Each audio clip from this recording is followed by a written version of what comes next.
আলী এবং মুআবিয়া রাদিয়াল্লাহু আনহুর মধ্যে একটা ইলমি বিষয়কে কেন্দ্র করে ইখতিলাফ হলো, যেখানে উভয়ে সঠিক, কাউকে ভুল বলার সুযোগ নাই। একজন বিবেচনা করেছেন এভাবে আর একজন বিবেচনা করেছেন ওভাবে। পরবর্তীতে যুদ্ধ হলো। সেই যুদ্ধ চলাকালে রোম সম্রাট, খ্রিস্টানদের বাদশাহ চিঠি লিখে পাঠালো আমির মুআবিয়া রাদিয়াল্লাহু আনহুর কাছে, হে মুআবিয়া, আমি দেখতে পাচ্ছি তুমি হকের উপরে আছো আর তোমার প্রতিপক্ষ আমিরুল মুমিনিন আলী ভুলের উপর আছে। নাউজুবিল্লাহ বলবেন না? তো খ্রিস্টান বাদশাহ আমির মুআবিয়ার উস্কে দিচ্ছে কিভাবে? আমি দেখতে পাচ্ছি তুমি সঠিক, তোমার প্রতিপক্ষ আলী ভুল। সুতরাং তুমি যদি অনুমতি দাও মুআবিয়া, আমি এক বিশাল বাহিনী পাঠিয়ে দিব তোমার সাহায্যে, যারা তোমার পক্ষ হয়ে লড়াই করে তোমার প্রতিপক্ষ আলীর কল্লা কেটে, নাউজুবিল্লাহ, আলী রাদিয়াল্লাহু আনহু কল্লা কেটে সেই কল্লা লুটিয়ে দিবে তোমার কদমে। এই যুগে হলো তো খুশিতে লাফাতে শুরু করতো।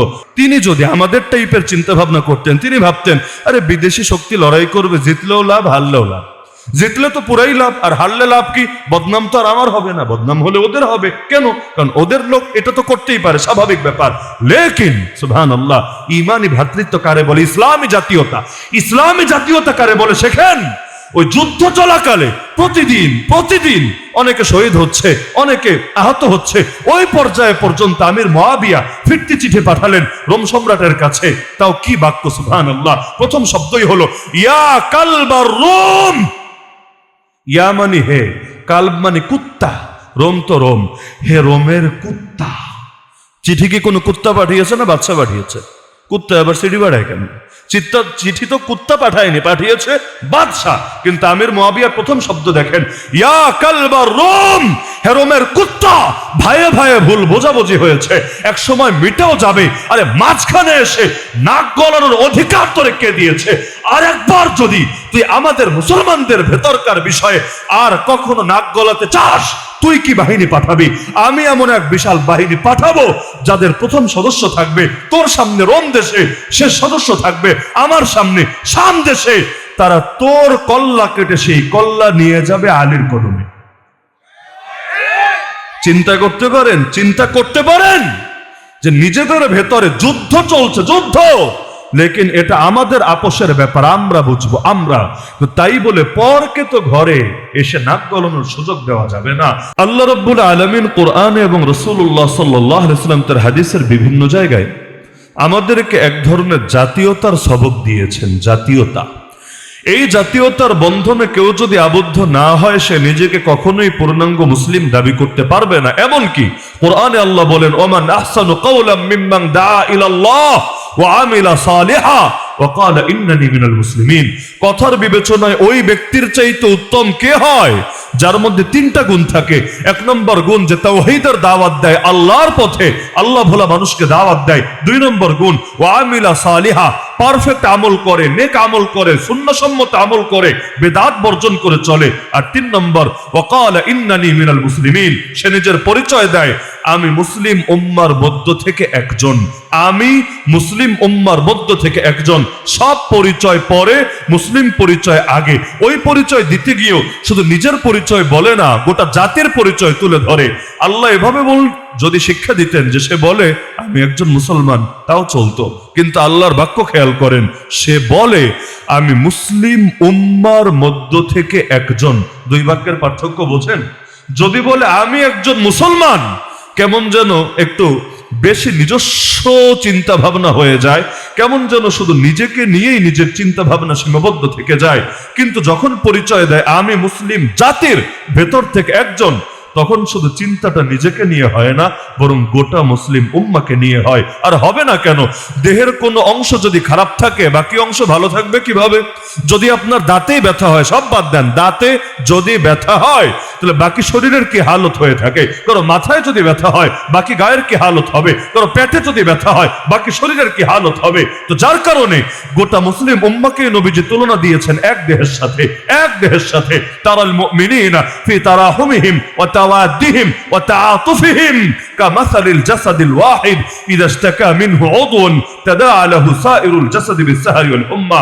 আমার নবী বলেন, আপনি দেখবেন মুমিনদেরকে একজন আরেকজনের উপর রহম করার ক্ষেত্রে, একজন আরেকজনের উপর দয়া ভাগ করার ক্ষেত্রে, একজন আরেকজনের উপর স্নেহ বাৎসল্য দেখানোর ক্ষেত্রে যেন তার একটা দেহ যদি দেহের কোনো অংশ ব্যথায় জর্জরিত হয়, বাকি অংশের মধ্যেও সেই ব্যথা ছড়িয়ে যায়, পুরো দেহের মধ্যে সব অংশই রাত্রি জাগরণ করে এবং তার মধ্যেও সেই জ্বরের প্রভাব, ব্যথার প্রভাব ছড়িয়ে যায়।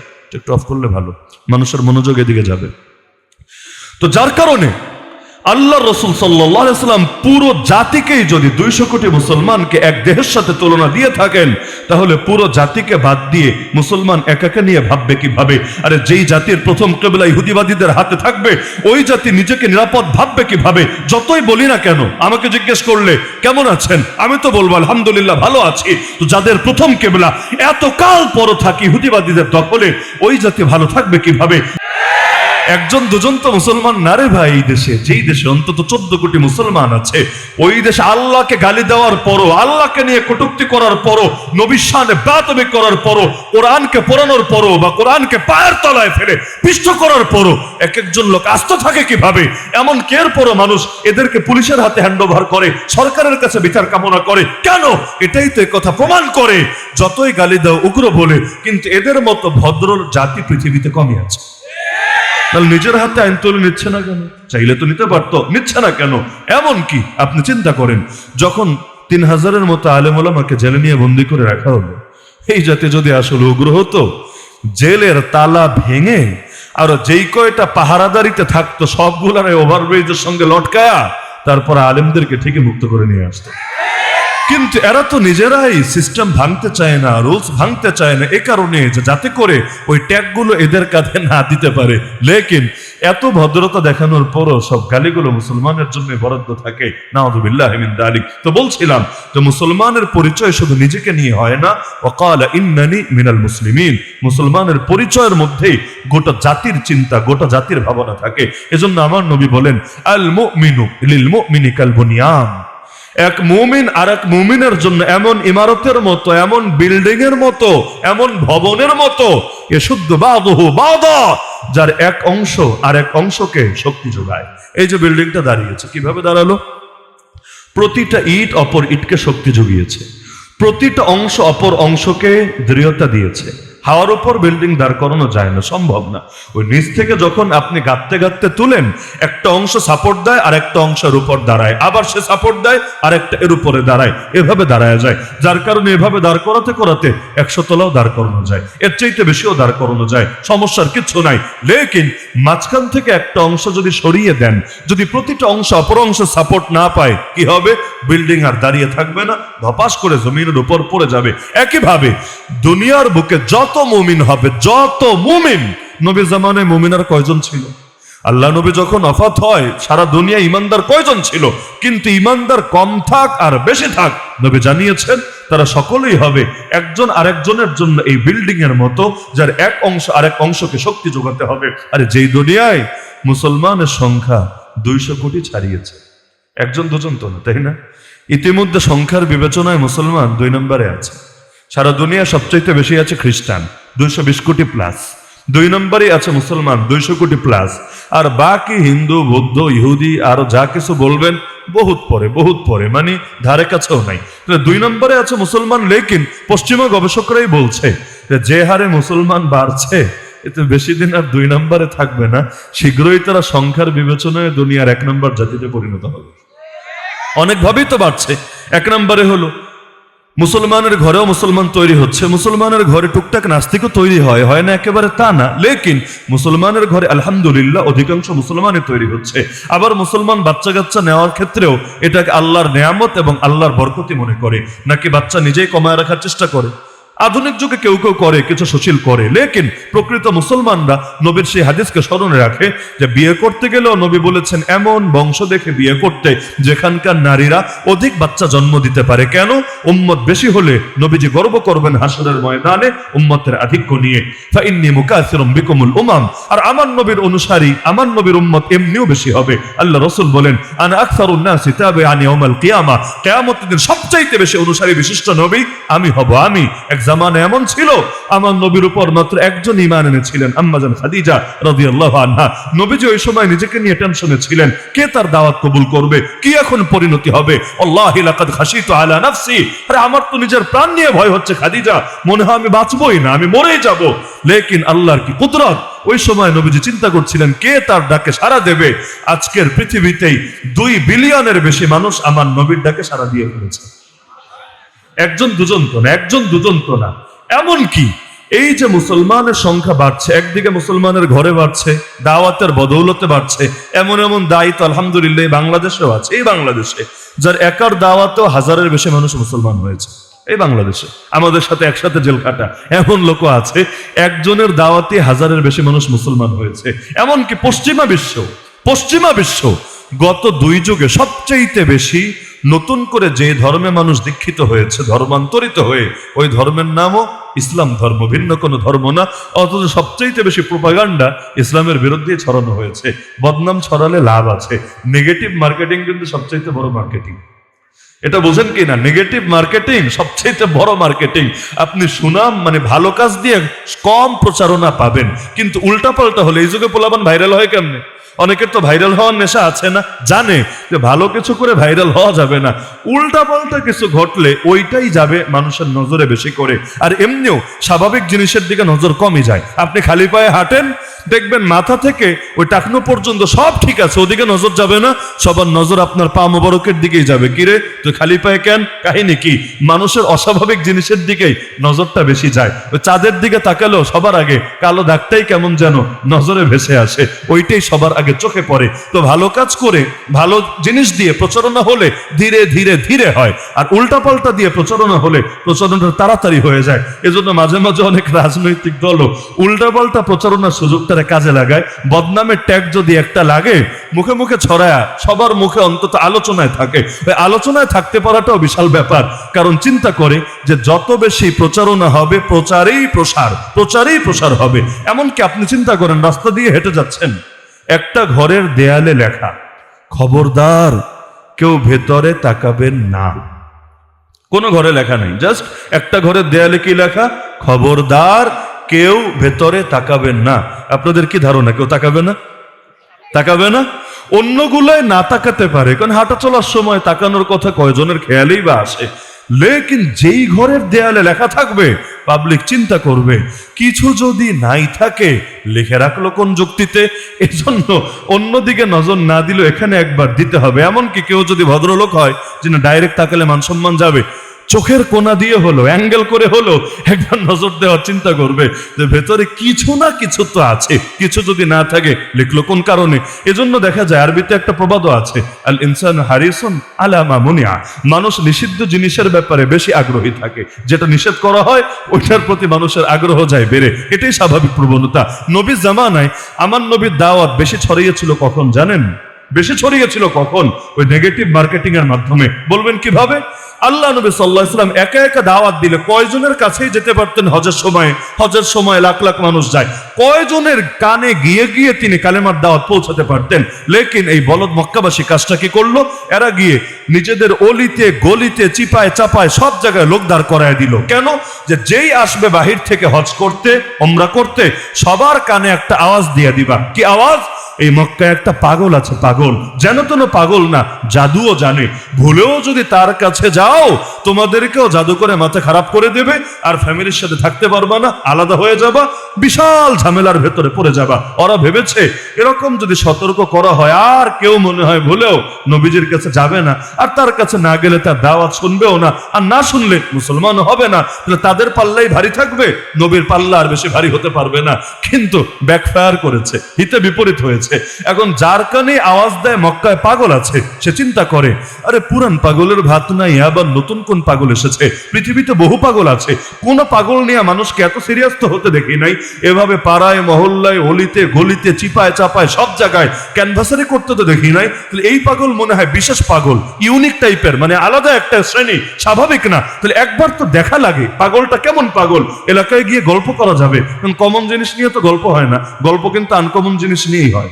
কমন জিনিসের গল্প হয়। সিলেট গেলে কি দেখবেন আপনি? ট্রাক দেখবেন, পিকআপ দেখবেন, প্রাইভেট কার দেখবেন না? এগুলো তো আপনি কুড়িলে বসেও দেখতে পারেন। সিলেট গেলে কি দেখবেন? যেটা এখানে নাই সেটাই তো দেখবেন। পাহাড় দেখবেন, ঝর্ণা দেখবেন। কক্সবাজার গেলে কি দেখবেন? বড় বড় হোটেল আছে, খাবারের রেস্টুরেন্ট আছে, এটা দেখবেন না? এটা তো ঢাকায়ও দেখতে পাবেন। আপনি সাগর দেখবেন। যেখানে যেটা বিশেষ, মানুষ সেখানে সেটাই দেখতে যায়। ওরা ভাবলো তাহলে এই মক্কা শহরে একটা বিশেষ পাগল আছে, পাগলটাই দেখে যাই, এলাকায় গিয়ে গল্প করা যাবে। এখন যেই যায় পাগল দেখতে, সেই ফিরে আসে নবীর ভক্ত হয়ে। লাভ হলো না লস হলো? বাংলাদেশে বিগত সরকারও কিন্তু এই ফাঁদেই পড়েছিল। কিভাবে?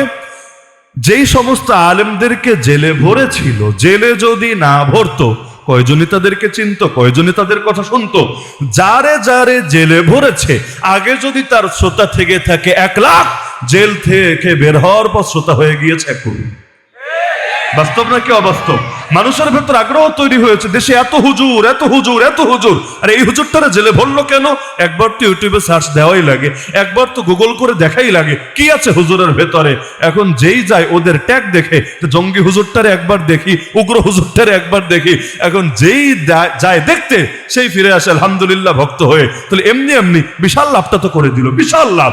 এমনকি ওই হুজুররা প্রতিদিন মাহফিল করলে যেই কয়জন মানুষের কানে দাওয়াত পৌঁছাতে পারতো, এই সরকারগুলো তাদেরকে জুলুম করে এর চাইতে বেশি দাওয়াত পৌঁছানোর ব্যবস্থা করে দিয়েছে আলহামদুলিল্লাহ। তাহলে ইসলামরা দমাবে কিভাবে? ইসলামের নেচারই এটা। যদি স্বাভাবিক গতিতে আগায়, স্পিডটা একটু কম থাকবে। যদি বাধা দেয়, স্পিড 1000 গুণ বেড়ে যাবে। দমানোর চেষ্টা করতে নাই, স্বাভাবিক যা আগায় আগাক না। যতবার ইসলামকে দমানোর চেষ্টা করা হয়েছে, ততবার ইসলাম দ্বিগুণ শক্তি নিয়ে গিয়েছে। বদরের ময়দানে গিয়ে আবু জাহেল হুঙ্কার দিয়েছে, লা ইউবাদুল্লাহু বাদা হাযাল ইয়াউমি আবাদা। আজকের দিনের পর এই পৃথিবীতে আর আল্লাহর ইবাদত হবে না। অহংকার দেখেন, আজকের দিনের পর আল্লাহর ইবাদত হবে না। কেন? কারণ এই কাফেলাকে যদি শহীদ করতে পারে, অহংকার প্রকাশ করছিলেন আল্লাহর কাছে।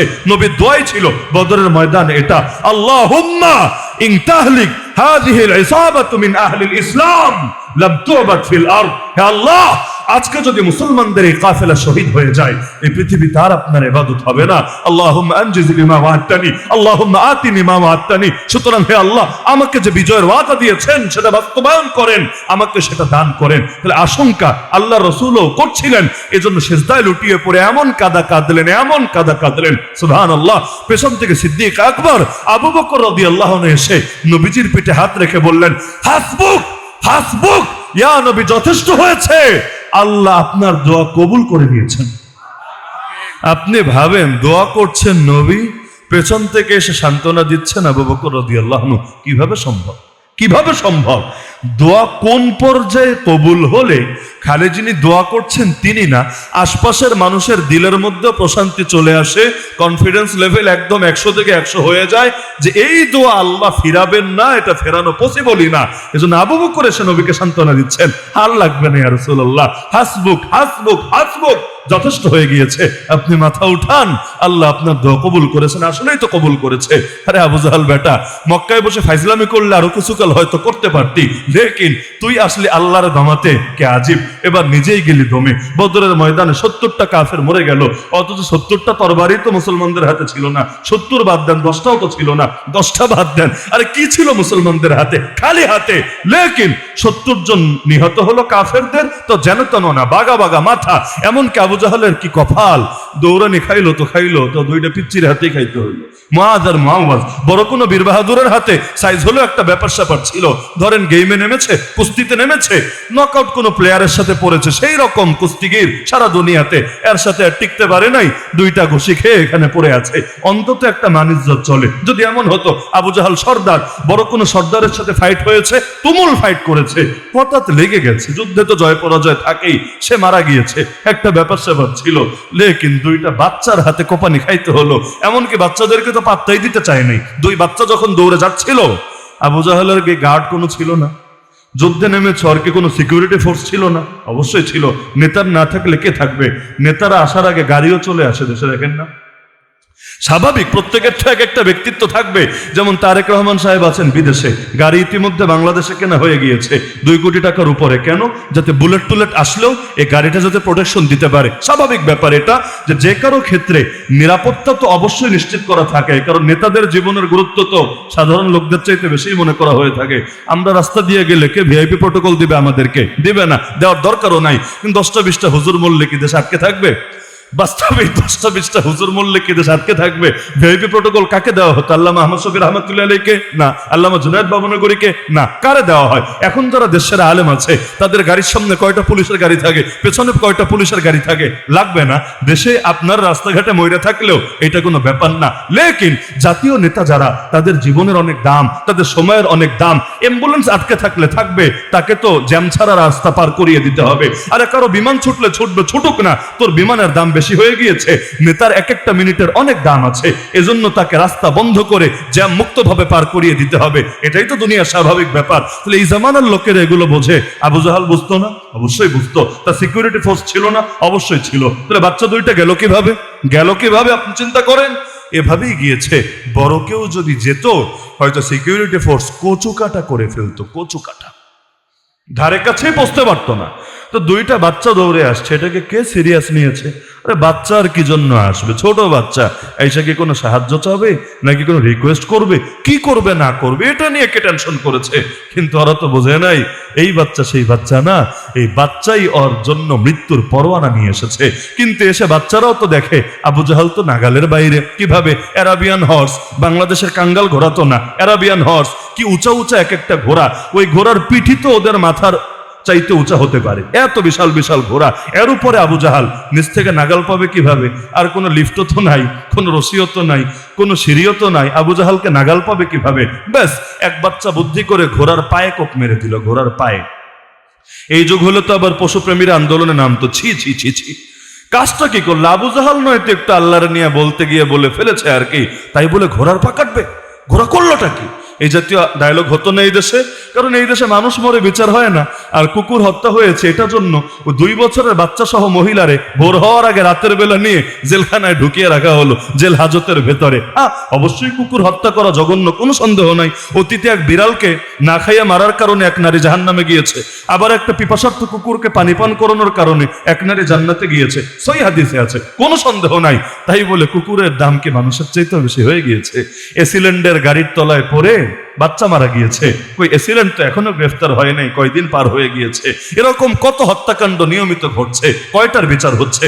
আমাদের ভাইয়েরা আমাদের চোখের সামনে 2013-এর 5ই মে রাত্রে কিভাবে শহীদ হলো আমাদের চোখের সামনে। আজও পর্যন্ত কয়টা খুনিকে বিচারের আওতায় আনা হয়েছে? 2021 থেকে 22 একটা বছর তো দেখলাম আমাদের চোখের সামনে কোন কোন আলেম ও কারাগারে লাশ হয়েছে, যেমন মাওলানা ইকবাল নারায়ণগঞ্জের। এরকম কতজন চোখের সামনে লাশ হয়েছে। লেকিন ওইগুলোতে যারা খুনের সঙ্গে জড়িত ছিল, কার কার বিচার হয়েছে? আদৌ হবে কিনা এই দেশে, এটা নিয়েও তো সন্দেহ আছে। এমনি এক বেডির ফাঁসির রায় হয়েছে, আবার ওপাশ থেকে অডিও কলে সুন্দর বার্তা দান করে আল্লাহ নাকি সইতে পারে নাই, এজন্য আল্লাহ ভূমিকম্প পাঠায় দিচ্ছে। কোন পর্যায়ের অলিরে ভাই, জাদু করে সাজায় রাখা দরকার। এই জামানে এমন রাবেয়া বছরে দ্বিতীয় পাওয়া যাবে কিনা আল্লাহ ভালো জানে। যে আল্লাহ সহ্য করতে পারে নাই, ভূমিকম্প পাঠিয়ে দিয়েছে। অথচ দরকার ছিল ভূমিকম্প দেখে অন্তত তওবা করবে যে মরার সময় মনে হয় ঘনিয়ে এসেছে, কেয়ামত মনে হয় ঘনিয়ে এসেছে। কারণ কেয়ামতের আলামতি হলো ভূমিকম্প বাড়বে। কেয়ামতের আলামত এটা বুখারীতে আছে, লা তাকুমু সাআ হাত্তা ইউকবাদুল ইলমু ওয়া তাকসুরা জালাজিল। কেয়ামত হবে না যতদিন না ইলম উঠিয়ে নেওয়া হবে এবং যতদিন ভূমিকম্প বেড়ে না যাবে। এই যে ভূমিকম্প হচ্ছে 31 ঘন্টায় 4টা হলো, এক সপ্তাহ অতিক্রম করার আগে 5 নম্বরটা হয়ে গেল, দ্বিতীয় সপ্তাহে পড়তে না পড়তে 6 নম্বরটাও হয়ে গেল। এত ঘন ঘন ভূমিকম্প হচ্ছে। দরকার ছিল সবাই নিজেদের আখের গুছিয়ে নিবে, নিজেদেরকে কিয়ামতের জন্য রেডি করবে। লেকিন ওইগুলো তো বাদ, উল্টো ভূমিকম্প নিয়েও ফাইজলামি শুরু করে দিয়েছে। অথচ এইগুলো তো নমরুদও করতো না। নমরুদ জেলখানার 2 আসামি এনে ছেড়ে দিয়েছিল, কিন্তু ইব্রাহিম আলাইহিস সালাম যখন বললেন আল্লাহ সূর্য ওঠায় পূর্বে, তুমি ওঠো পশ্চিমে, বেশি লাগবে না, একবার উঠালেই চলবে। ফাতি বিহা মিনাল মাগরিব আল আমরু লা ইয়াক্তাজি তাকরার। একবার উঠাও, বেশি লাগবে না, পশ্চিম দিক থেকে উঠাও। এই জামানা হলে নমরুদ হয়তো এটাও দাবি করে বসতো, আরে অমুক দিন উঠেছিল তুমি দেখো নাই আর কি, আমি উঠিয়েছিলাম। আমি ওইটা আসলে ওই কোনো কেউ ফুটেজ রাখে না আর কি। না হলে আমি যেটা বলি মিথ্যা বলি না। আর একবার এই যেহেতু চেয়েছো, দ্বিতীয়বার আমি আর দেখাবো না। লেকিন নমরুদ পর্যন্ত এখানে চুপ হয়েছিল না। সূর্য নিয়ে ফাইজলামি করে এটা আমার সাধ্যের কথা না, লেকিন এই জামানায় এগুলো নিয়েও চলে। কোনো ভূমিকম্প হলে বলবে এটা অমুকের জন্য হয়েছে, কোনো দুর্যোগ হলে বলবে এটা তমুকের জন্য হয়েছে, কেউ মারা গেলে বলবে অমুকের বদদোয়ায় মরেছে। আমরা যখন জেলে যাই 2021-এ নরেন্দ্র মোদী শানে বেয়াদবি করার পরে, যখন 3000-এর বেশি আলেমকে জেলে ভরা হলো, বাংলাদেশের একদল ভণ্ড বেদাতি জেলাপিখোর এগুলো বলল এগুলো নাকি ওদের পীরদের বদদোয়ার কারণে হয়েছে। হুজুররা ওদের অলি আল্লাহরে মানে না, ওদের ভণ্ড গাউস কুতুবরে মানে না, এজন্য ওদের বদদোয়ায় হয়েছে, বদদোয়ায়। এমনকি কারাগারে পর্যন্ত আমাদেরকে একজন শোনাচ্ছে যে বাহিরে তো আর এইরকম কথা মাইকে পর্যন্ত আজে বলছে যে আপনারা ওদের বিরোধিতা করেন, ওদেরকে ঠিক মতো জিলাপি টেলাপি খাইতে দেন না, ঝামেলা করেন, এই জন্য মূলত ওদের বদদোয়ায় আপনাদের এই পরিণতি হয়েছে। আমি তখন বললাম, আমি বাইরে গিয়ে প্রথম মাহফিলে এই প্রশ্নটা আমি ওদেরকে ছুড়বো যে যদি তোমাদের বদদোয়ার এত পাওয়ার থাকে, আলেমদেরকে নিয়ে পর্যন্ত জেলে ভরতে পারে, তাহলে ওই জালেমটার বিরুদ্ধে একটা বদদোয়া বের হয় না কেন মুখ থেকে? নাকি বদদোয়া খালি হুজুরদের বিরুদ্ধেই চলে, ওদের বিরুদ্ধে আসে না? মানে এক সাইডে খালি বদদোয়া বের হয়, আর একদিক দিয়ে কিছুই হয় না। না হলে ওইদিকেও একটা দুইটা বদদোয়া দাও, জেলাপি যা লাগে দিব সমস্যা নাই, ওইটার জন্য বদদোয়া দাও। এখন তো দিন ঘুরে গেছে আলহামদুলিল্লাহ, এখন সেই জেলখাটা আলেমরা ইজ্জতের সাথে আছে, আর ভণ্ডরা এক একজন দৌড়ের উপর আছে। যাদের শেল্টার নিয়ে চলতো তারা যেহেতু পালিয়েছে, নিজেদের পায়ের তলার মাটিও তো সরে গিয়েছে। তো বলছিলাম, ইসলামকে কি শক্তি দিয়ে দমানো সম্ভব? এই যে এত মারছে মুসলমানদের, মুসলমান কমেছে? মাইর তো কম খায় নাই মুসলমান, আপনি হিসাব করেন না। এক টুইন টাওয়ারের ঘটনার পর থেকেও যদি হিসাব করেন, ইসলামোফোবিয়া সারা দুনিয়া ছড়ানোর পর মুসলমান মায়ের আর গালি কম খায় নাই, মুসলমান তো কমেছে, তাই না? আচ্ছা, ওইটা বাদই দিলাম, হুজুররা যে এত মাজলুম হয়েছে, এজন্য মাদ্রাসায় তো ছাত্ররা আকাল পড়েছে, তাই না? ছাত্ররা পাওয়া যাচ্ছে না, এখন মাদ্রাসা বন্ধ করে দিতে হচ্ছে, তাই না? নাউজুবিল্লাহ, এটা তো না, উল্টাটা হচ্ছে, উল্টা। মাঝে মাঝে পত্রপত্রিকায় লিখছে, হায় হায় প্রাইমারি স্কুলে ছাত্র কমছে, নুরানি মাদ্রাসায় ছাত্র দেখি বাড়ছে। কয়দিন পর পর দেখি এটা নিয়ে মিডিয়ায় মায়াকান্না হয় যে কওমি মাদ্রাসায়, নুরানি মাদ্রাসায় ছাত্র বাড়ছে আর প্রাইমারিতে ছাত্র কমছে। কমবে না কোন দুঃখে? অন্তত প্রাইমারি লেভেলে ধর্মশিক্ষা দাও, এতটুকু দাবি করে আসছে জাতি বহুকাল ধরে। সারা জীবন চাইলাম ধর্মশিক্ষক, আমাদের সুদের মহাজন সাহেব দিয়ে দিলেন সারেগামা পাদানিসার শিক্ষক। সারা জীবন চাইলো কি, আর জাতির উপর নতুন করে চাপালো কি? আল্লাহ হেফাজত করুক। তো এখন বাপ মা চিন্তা করে, আরে বাচ্চা জন্ম হয়ে সারলো না ল্যাংডা কালে, এখনই যদি গিটার নিয়ে গান বাজনা শুরু করে, দেখতেও তো অরুচিকর লাগবে। এর চাইতে অন্তত মাদ্রাসায় যা, ইংলিশ বাংলা যা শিখবি না শিখবে, অন্তত আল্লাহরে চেন, নবীরে চেন, সূরা কেরাত 2-4টা শেখ, বাপ মা জানাজা পড়াটা অন্তত শেষ। না হলে কি হবে? যে বাপ মা মরে পড়ে থাকবে তোর সামনে, তুই দেশের সবচাইতে সুদর্শন পুরুষ বলে খ্যাত হলেও পারবে না নিজের বাপের জানাজাটা ঠিকভাবে পড়তে। তাহলে বলছিলাম, নবীজি আমাদেরকে একটা জাতীয়তা শিখিয়েছেন, সেই জাতীয়তা হলো যারাই ইমানের বন্ধনে আবদ্ধ হবে, আরে সে হাবাসার কালো গোলাম বেলাল হোক, সে পারস্য থেকে আসা বৃদ্ধ সাহাবী সালমান হোক, সে দাউস গোত্রের আবু হুরায়রা হোক, সে গিফার গোত্রের আবু যার হোক, সে আউসের হোক, সে খাজরাজের হোক, যাই হোক, তারা সকলে এক জাতি এক দেহ, এক জাতি এক দেহ হবে। এমনকি কোরআনের ভাষায় ইন্নামাল মুমিনুনা ইখওয়া, নিশ্চয়ই সমস্ত ঈমানদাররা ভাই ভাই হয়ে যাবে। ভাই কেমন ভাই? যাদের ভ্রাতৃত্ব বন্ধন রক্ষা করার জন্য প্রয়োজনে মিথ্যা কথা বলাকেও শরীয়ত অনুমোদন করবে। দুই মুসলমানের ঝগড়া কোনোভাবে মিটমাট হয় না, ওই ঝগড়া মেটানোর জন্য 3 জায়গায় তাওরিয়া করা যায়, হালকা মিথ্যা বলা যায় 3 জায়গায়। এর মধ্যে একটা তো বোঝেনি, বউরু খুশি করতে ওইখানে মিথ্যা টিথ্যা না বললে তো ঝামেলা আছে, টুকটাক ব্যাপার স্যাপার লাগে। 2 নম্বরই হলো, 2 মুসলমানে ফাড়াফাড়ি শুরু হয়েছে, একজন আর একজনকে শেষ করে দিবে। আপনার নিয়ত ভালো এবং আপনি 2 জনকে মিটমাট করার জন্য যেভাবে উপস্থাপন করা লাগে সেভাবে উপস্থাপন করলেন, এও খুশি ও খুশি, জোড়া লেগে গেল, আলহামদুলিল্লাহ। এমনকি এই মুসলমানদের ভ্রাতৃত্ব এতটা শক্তিশালী, আলী রাদিয়াল্লাহু আনহু নাম শুনেছেন?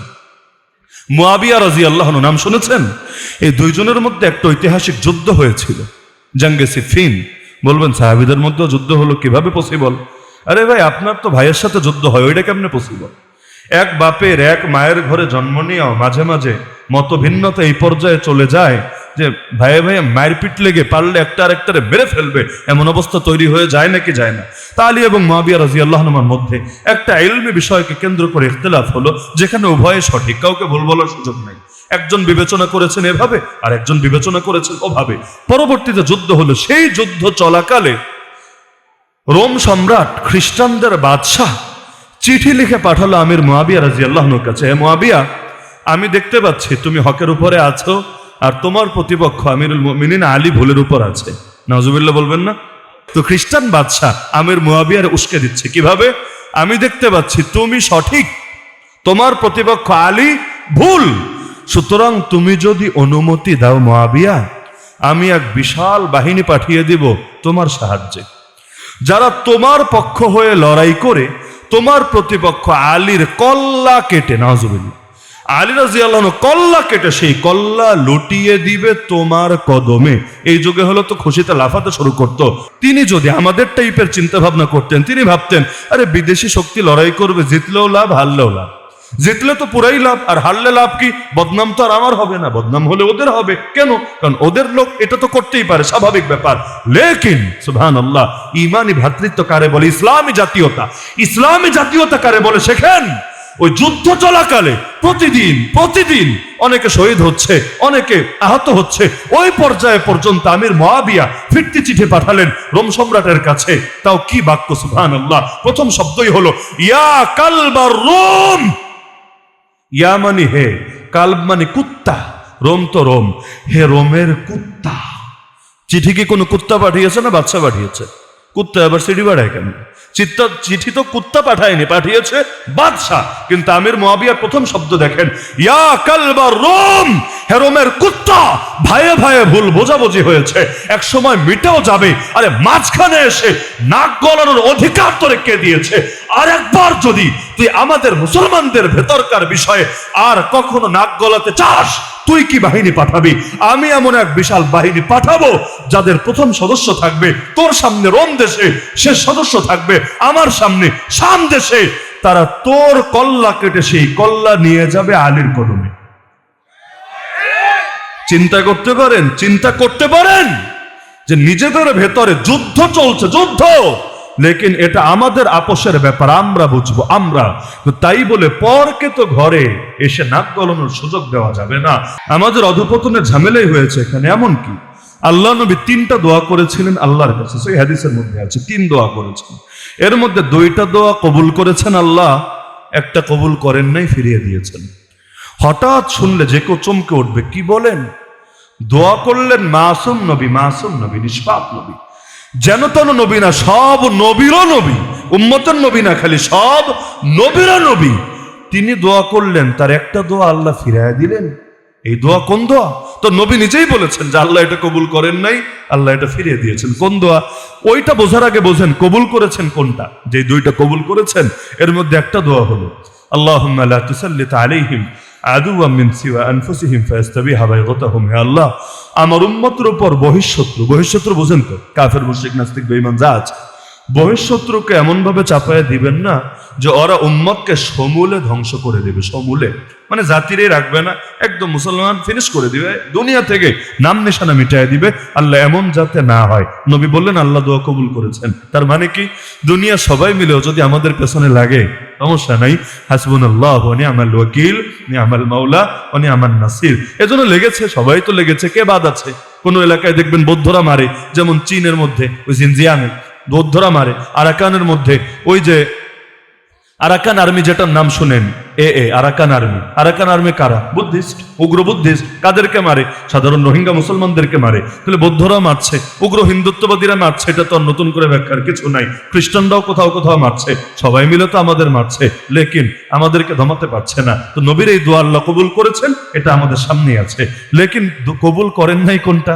ভালো করে বুঝলেন, দোয়া করলেন নবী, কবুল করলেন না আল্লাহ। আজীব ব্যাপার। আমি দোয়া করলে কবুল না হতে পারে, আমরা সবাই পাপী, পাপের জন্য দোয়া আটকে যায়। অনেকে হারামে জড়িত, হারাম খায়, হারামের জন্য দোয়া আটকে যায়। এক একজনের এক এক ঝামেলা থাকে। লেকিন নবীর কি ঝামেলা আছে? জিবরিলের দোয়ার চাইতো তো নবীর দোয়া দামি, জিবরিলের দোয়ার চাইতো তো নবীর দোয়া দামি। তাহলে কি দোয়া কবুল হলো না? নবী দোয়া করেছেন, হে আল্লাহ, আমার উম্মতের পারস্পরিক কামড়াকামড়ি যাতে না হয়, বাসুহুম বাইনাহুম, নিজেরাই যাতে নিজেদের পেছনে লাগালাগি না করে। আল্লাহ এটা আপনি কবুল করেন। আল্লাহ জানিয়ে দিয়েছেন, না নবী, এইটা কবুল হবে না, এটা আমার সিদ্ধান্তের বিপরীত। সুতরাং কাকের গোস্ত না খেতে পারে, তো মুসলমানের গোস্ত খাবে, এটা আপনি ঠেকাতে পারবেন না। এমনকি দলাদলি কেমনে ঠেকাবেন রে ভাই, কেমনে ঠেকাবেন? নবী বলেছেন তার উম্মত ভাগ হবে 73 দলে। অতীতে বনি ইসরাইল ভাগ হয়েছিল 72 দলে। তো নবীর ভবিষ্যৎবাণী হলো দল কমাস কম 73টা হবে, কমাস কম সর্বনিম্ন 73টা হবে। সেখানে আপনি যতই চান ঐক্য, ওই হুজুর একটা কথা বলেছিলেন, আপনারা খেয়াল করেছেন কিনা আমি জানি না, আল্লাহর খলিফা মাহদী যখন আসবেন, নবী ঈসা যখন আসবেন, আর কোনো দল আর কোনো ব্যানার আর কিচ্ছু থাকবে না, তখন আসলে ঐক্য কায়েম হবে। লেকিন এর আগে হওয়ার কোনো সম্ভাবনা আমি আর কি দেখি না। আপনারা দেখলে দেখতে পারেন, আমি আর কি দেখি না। দেখবেন যতবার জোড়া লাগিয়েছেন এর চাইতে আরো বেশি করে ভেঙে গিয়েছে, ভাঙাভাঙি চলতেই থাকবে। এই দোয়া তো কবুল হয় নাই, এটা আপনি থামাবেন কিভাবে? এজন্য মুসলমানের হাতে মুসলমান মরবে। ইয়ামানের মুসলমান মাজলুম হলো সৌদির হাতে, হয় নাই? ইয়ামানের শিশুগুলো মাঝে মাঝে দেখলে কান্না আসে। আমাদের ঘরেও তো বাচ্চা আছে, কিন্তু না খেয়ে খেয়ে বাচ্চাগুলো কি নির্মম অবস্থা, হাড্ডিগুলো পর্যন্ত গোনা যাবে, শরীরে হাড্ডিগুলো এই যে নিকৃষ্ট অবস্থায় পৌঁছেছে, এটার পেছনে সবচাইতে বড় দায়িত্ব আমি মনে করি এই সৌদি আরবেরই আছে। অথচ এটাও মুসলিম কান্ট্রি, এটাও মুসলিম কান্ট্রি। অন্তত 57টা যদি মুসলিম কান্ট্রি থাকে, এই মুসলমানরা দমানোর মতো পৃথিবীতে কে আছে? কিন্তু মুসলমানই তো মুসলমানরা দমায় রাখে, মুসলমানই তো মুসলমানরা দমায় রাখে, এদেরকে দমাতে আর বাহিরের শত্রু কেন লাগবে? সুতরাং মাথায় রাখবেন যে এই ক্ষেত্রে কোনো ছাড়ের সুযোগ নাই। ইসলাম, জাতীয়তাবাদ তো এখন আমাদের সংবিধানেও আছে, লেকিন ওই জাতীয়তাবাদ আলাদা। আর আমি যে বারবার বলছি, ইসলামে জাতীয়তা এটা কিন্তু আলাদা। ভৌগোলিক জাতীয়তাবাদ, ভাষা কেন্দ্রিক জাতীয়তাবাদ, গায়ের রং কেন্দ্রিক, যেটাকে বর্ণ বলে, বর্ণ কেন্দ্রিক জাতীয়তাবাদ, এই সবগুলো ইসলামে হারাম হারাম হারাম। এটারও যদি কেউ হালাল বলে ওর ইমান শেষ, ওর ইমান শেষ। ইসলামে সির্ফ একটা জাতীয়তা চলবে, একটা জাতীয়তা, হুয়াল্লাযী খালাকাকুম ফামিনকুম কাফির ওয়া মিনকুম মুমিন। যে জাতীয়তার কথা আল্লাহ বলছেন, তিনি সেই সত্তা যিনি তোমাদেরকে সৃষ্টি করেছেন। এরপর তোমাদের দুই দল, এক দলের নাম কাফের আর এক দলের নাম মুমিন। এক দলের নাম কাফের এক জাতি, আর এক দলের নাম মুমিন আর এক জাতি। এজন্য ইমানের অঙ্গ দুইটা, এক হল আল্লাহর জন্য ভালোবাসা আর এক হল আল্লাহর জন্য ঘৃণা করা। দুইটাই লাগবে, শুধু ভালোবাসলেও হবে না, শুধু ঘৃণা করলেও হবে না। মান আহাব্বা লিল্লাহ ওয়া আবগাদা লিল্লাহ, ভালোবাসতে হবে আল্লাহর জন্য, ঘৃণাও করতে হবে আল্লাহর জন্য। কেউ যদি আফ্রিকার কালো গোলাম বেলাল হাবশী রাদিয়াল্লাহু আনহুকে ভালোবাসে, সে বলতে পারবে আল্লাহর জন্য ভালোবাসি। আবু জাহালকে যদি ভালোবাসে, কোন মুখে বলবে আল্লাহর জন্য ভালোবাসি? আল্লাহর জন্য ভালোবাসি বলার কোনো সুযোগই নাই। সুতরাং পৃথিবীর মধ্যে জাতীয়তা লাগবে, তবে এই জাতীয়তা আল্লাহকে কেন্দ্র করে হতে হবে, ঈমানকে কেন্দ্র করে হতে হবে। শেষ করি নবীর জামানের একটা ঘটনা শুনিয়ে। আউস এবং খাজরাজ মদিনার দুইটা গোত্র। গোত্র বুঝেন? এখন তো বংশ টংশ এগুলা কমে গিয়েছে, ছেলেপেলেরা এখন আর নামের সাথে বংশ টংশ ওইভাবে লাগায় না। এখন বংশের জায়গায় দল ঢুকেছে, দল। আমি এই দল করি, আমি ওই দল করি, আমি এই দলের ওই নেতা, অমুক ওই দলের সেই নেতা। আর সঙ্গে একটা সেলফি থাকলে তো মাশাআল্লাহ, আর কি লাগে জিন্দগিতে? একটা সেলফি মানে জিন্দগি কামিয়াব হয়ে গিয়েছে। তো এখন বংশের জায়গায় দল টল এই সেই এগুলো ঢুকে গিয়েছে। আগে এক সময় বংশের অনেক ব্যাপার স্যাপার ছিল। তো মদিনার দুইটা গোত্র, আউস এবং খাজরাজ। আমার নবী হিজরত করে মদিনা যাওয়ার আগে যুগ যুগ ধরে এদের মধ্যে লড়াই চলতো, হালকা হালকা বিষয় নিয়ে। এখন যেমন ব্রাহ্মণবাড়িয়ায় মাঝে মাঝে লাগে, এখানে ব্রাহ্মণবাড়িয়ার কেউ থাকতে পারেন, আমি কালকেও মাহফিল করে এসেছি ব্রাহ্মণবাড়িয়া। তো মাঝে মাঝে ব্রাহ্মণবাড়িয়া দেখেন না, টুকটাক বিষয় নিয়ে লেগে যায়। আর শুধু ব্রাহ্মণবাড়িয়াতে লাগে তা না, নরসিংদী রায়পুরেও লাগে, সিলেটের হবিগঞ্জেও লাগে, বহু এলাকায় লাগে। কিন্তু মিডিয়াওয়ালারা ব্রাহ্মণবাড়িয়ার নামে নিউজ করতে মজা পায় মনে হয়, এটা জাতি একটু বেশি করে খেয়ে থাকে। তো এখন দেখা যায় মাঝে মাঝে চায়ের বিল নিয়ে, 5 টাকা নিয়ে, এই সামান্য সামান্য বিষয় নিয়ে মারপিট হয়। আমার মনে হয় গত 3 মাসে রায়পুরায় অন্তত 3টা মাহফিল ক্যান্সেল হয়েছে। কেন? একটা ফোন দিয়ে বলে, হুজুর আমাদের এলাকায় 2টা মার্ডার হয়ে গিয়েছে ইতিমধ্যে, এখন সবাই তো আছে দৌড়ানোর উপরে, কে মাহফিল করবে? এবারের মতো থাক, আগামীতে আইসেন ইনশাআল্লাহ। তো বুঝলাম মাশাআল্লাহ, কয়দিন পর পরই সেখানে চলতে থাকে। আমি জেলে যাওয়ার আগে রায়পুরা চরে এক এলাকায় মাহফিলে গেলাম, মাশাআল্লাহ সুন্দর ঘর বাড়ি, আবাদ এলাকা।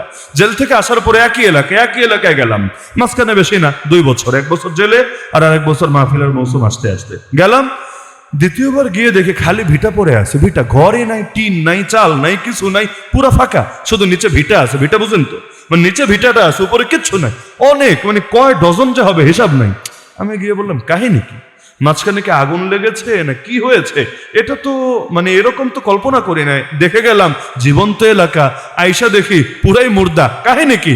আমাকে বললো, হুজুর 2 গ্রামে মারপিট লেগেছে, লাগার পরে এই গ্রাম ওদের উপর হামলা চালিয়েছে, প্রতিশোধ নিতে এসে ওরাও এদিকে আগুন টাগুন লাগিয়ে পুড়িয়ে দিয়েছে। এরপর যা কিছু বাকি ছিল নিজেরাই খুলে নিয়ে এলাকা ছেড়ে পালিয়েছে। এখন সবাই মামলার আসামি, ওয়ান্টেড হয়ে এক একজন এক এক জায়গায় লুকিয়ে আছে। তাহলে এই যে দুনিয়ার মধ্যে এখন মারপিট চলে, এগুলো চলতো আগে ওই জাহেলি যুগে, আল্লাহ রাসূল সাল্লাল্লাহু আলাইহি ওয়াসাল্লাম যাওয়ার আগে। নবী যাওয়ার পর মিটাই দিলেন আলহামদুলিল্লাহ, একদম আর কোনো ঝামেলা নাই। আউস খাজরাজ মিটলো, মুহাজির আনসার সব এক হলো। লেকিন একদিন যুদ্ধের মাঠে তো এমনি পেরেশানি শেষ নাই। এর মধ্যে যুদ্ধের মাঠে এক মুহাজির সাহাবী আর এক আনসারী সাহাবীর মধ্যে ঝগড়া লেগে গেল। লাগতেই তো পারে, মানুষ তো অস্বাভাবিক কিছু না। দুইজনের ঝগড়া লেগে গেল। মুহাজির মানে বুঝেন, তার বাড়ি কই? ধরেন মক্কায়। আনসার সাহাবী, তার বাড়ি কই? মদিনায়। দুইজন এক এলাকার না দুই এলাকার? এক এলাকার না দুই এলাকার? যেমন আমার বাড়ি সিলেট, আপনার বাড়ি কই? ভাটারা থানায়। মনে করেন এখন আমি আসলাম আপনার এলাকায়, আপনার সাথে ঝগড়া হচ্ছে, হলে কোনো কারণে ঠাস করে লাগাই দিলাম একটা আপনারে, আপনার কেমন লাগবে? হায় রে, বাইরের মানুষ এসে এলাকার ছেলের গায়ে হাত তুললো, ডাক আমাদের দোস্ত আহবাবরে ডাক। তো মুহাজির সাহাবী এক কথার ফাঁকে একটা লাগাই দিলেন আনসারী সাহাবীকে। ঝগড়ার মধ্যে তো হতেই পারে, তিনি একটা রাগের মাথায় একটা দিয়ে দিলেন।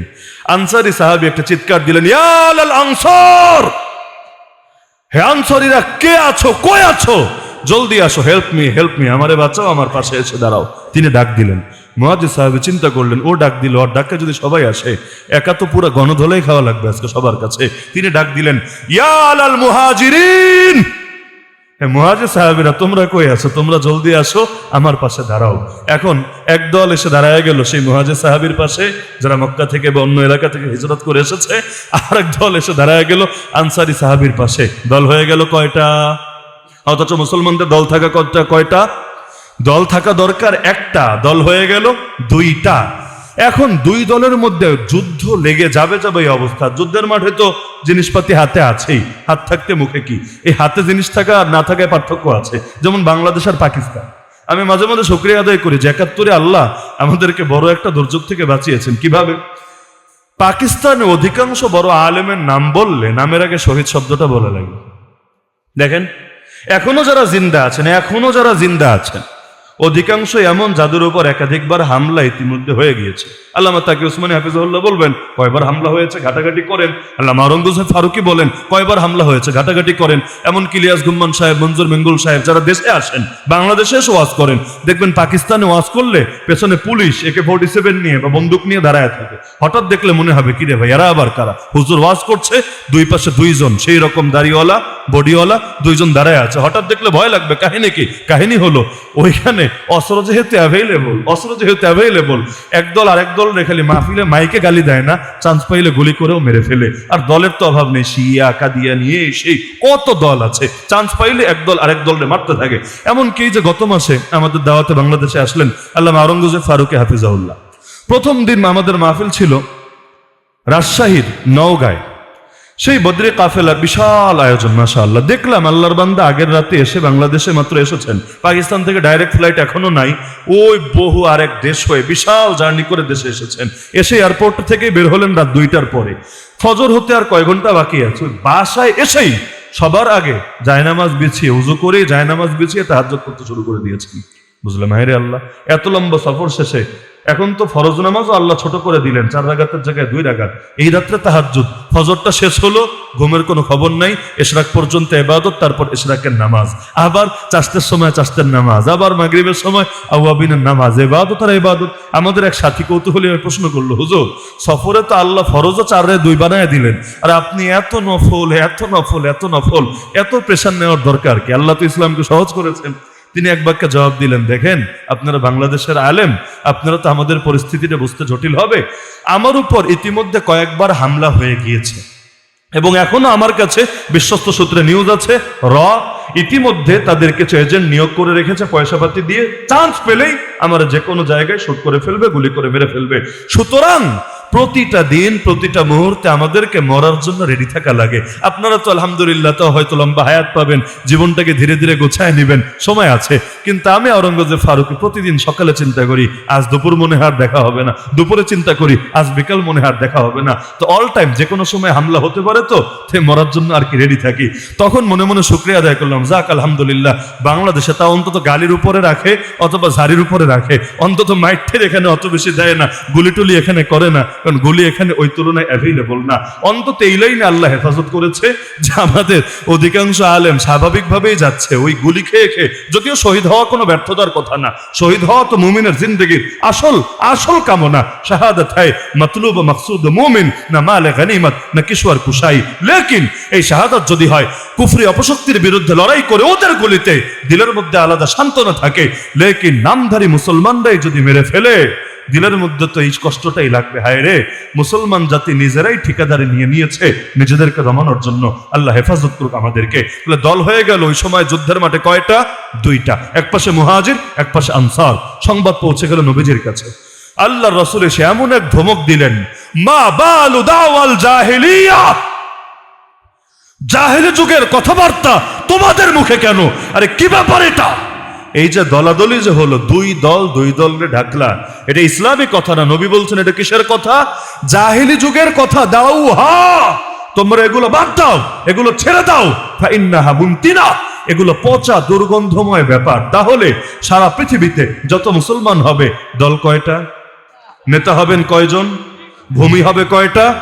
ভাই এটাই ইসলামী শিক্ষা। আজকাল তো এটা নাই। কেউ বাঙালি, কেউ ভারতীয়, কেউ টার্কি, কেউ হলো সৌদি, কেউ হলো সিরিয়ান।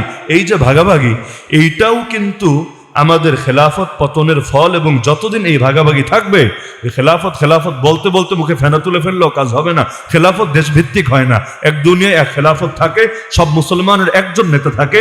ওই মুসলমানের আনুগত্য করাকে আল্লাহ ফরজ করে দিয়েছে। ওই কেন্দ্রীয় নেতা যিনি হবে, আবু বকর রাদিয়াল্লাহু আনহু জামানে উনি নেতা, বিরোধী নেতাকে। ওমরের জামানে উনি নেতা, বিরোধী নেতাকে। এখন বলবেন হুজুর বিরোধী দল তো থাকাই লাগে। হ্যাঁ লাগে, এটা লাগে গণতান্ত্রিক সিস্টেমে। কেন?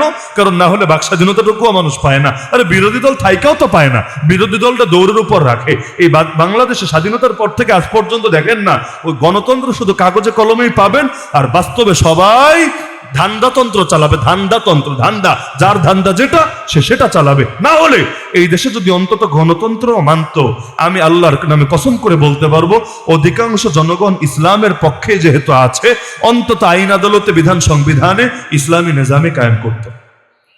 কারণ গণতন্ত্র মানে এটা না যে অধিকাংশ জনগণ যা চাইবে তা হবে। অধিকাংশ জনগণ যা চায় বাংলাদেশে উল্টাটা হয়। বেশ্যাখানা কে চায়? খুলে রেখেছে। বেশ্যাখানা কে চায়? খুলে রেখেছে। মদের বার কয়জনে চায়? লাইসেন্স দিয়ে রেখেছে। এমনকি সংবিধানে পর্যন্ত লিখে রেখেছে সকল ক্ষমতার উৎস জনগণ। এমনকি গণতন্ত্র, তারপর ধর্মনিরপেক্ষতাবাদ, জাতীয়তাবাদ, সমাজতন্ত্র, এগুলোকে বানিয়েছে রাষ্ট্র পরিচালনার মূলনীতি। নাউযুবিল্লাহ। তো এগুলো কোন জনগণের চাওয়া? কোন জনগণ? অথচ অধিকাংশ জনগণ যা চায় সেটার নাম পর্যন্ত ওরা মুখে আনে না। দেখেন না, কাদিয়ানীরা কাফের, এই কথাটা পর্যন্ত মুখ দিয়ে আসতে চায় না। ক্ষমতায় যারা যায় ওরা তো নামও মুখে আনে না, যারা যায় না তারাও বলে এগুলো আইনের কথা না, এগুলো আইনের কথা না, আমাদেরকে আইন শেখাতে আসে। বাহ, কি সুন্দর আইন শেখাতে আসে আমাদেরকে। কোন আইনের দোহাই দিবা? আল্লাহর আইন, নবীর আইন, কোরআনের আইন, হাদিসের আইন, ওই আইনে আছে রে ভাই। তো কোন আইনের দোহাই দিবা? আমেরিকার আইন, পশ্চিমাদের আইন, ব্রিটিশের আইন, মানবরচিত আইন, ওইগুলোর দোহাই দিয়ে আমাদের কি হবে? যে বলেছে লা ইলাহা ইল্লাল্লাহ, সে আল্লাহর আইনকে চূড়ান্ত মনে করে। আল্লাহর আইনের বিপরীতে যে আইন হয় ওই আইনকে জাহেলিয়াত মনে করে। নবী এসেছেন জাহেলিয়াতকে দমাতে। এমনকি বাউলরা যখন গালি দিল, কটূক্তি করলো আল্লাহরে নিয়ে, কয়টা নেতার মুখ থেকে প্রতিবাদ এসেছে বলেন না? আমার তারা জানে না মনে হয়, তারা দেখে না এটা, তাই না? কয়জন নেতার মুখ থেকে প্রতিবাদ এসেছে? কিন্তু পাবলিক যখন ইট মারলে তো পাটকেল যাবেই, আঘাত হলে তো প্রতিঘাত আসবেই, অ্যাকশন হলে প্রতিটা অ্যাকশনের মোকাবেলায় রিয়াকশন থাকবেই। এগুলো তো বিজ্ঞানের স্বাভাবিক নীতি। তাহলে ওরা গালি দিয়েছে, পাবলিকও তো উত্তেজিত হবে স্বাভাবিক। ওই সময় পাবলিকরে কিন্তু নেতারা ঠিকই গালি দিল। বেটা তোর যদি এত কাপুরুষ হয়ে থাকিস, তুই চুপ থাকলে সব টাইমে চুপ থাক।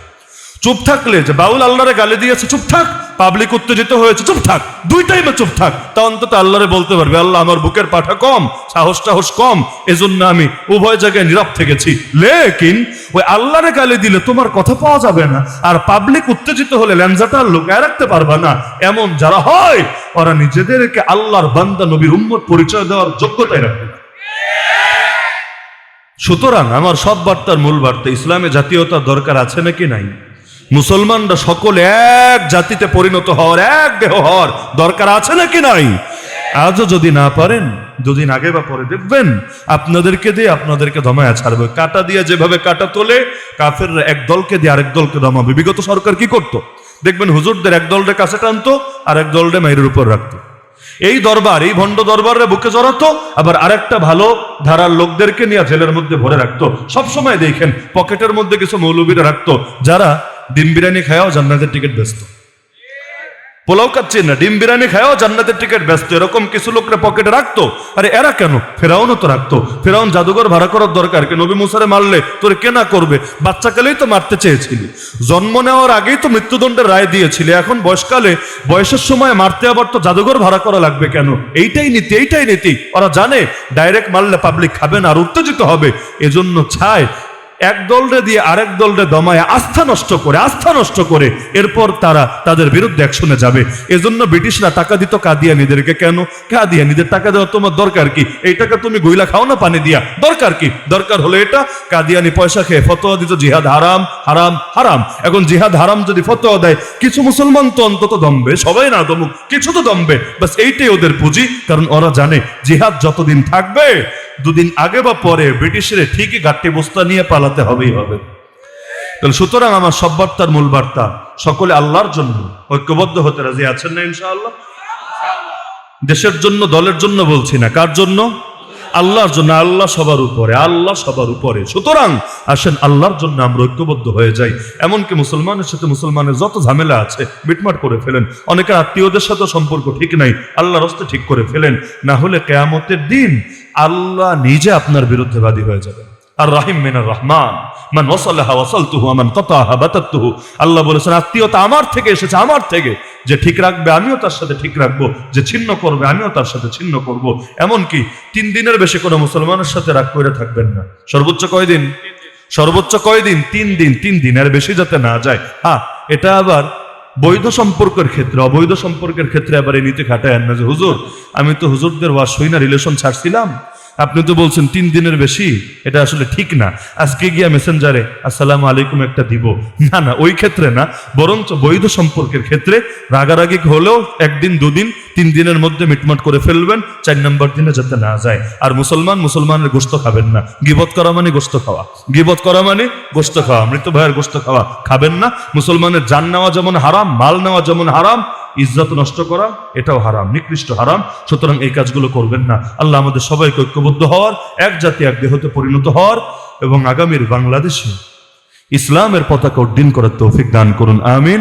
ওয়া মা আলাইনা ইল্লাল বালাগুল মুবিন ওয়া আখিরু দাওয়ানা আলহামদুলিল্লাহি রাব্বিল আলামিন। হুজুর যেহেতু আছেন ইনশাআল্লাহ, হুজুর অত্যন্ত মূল্যবান দোয়া করবেন।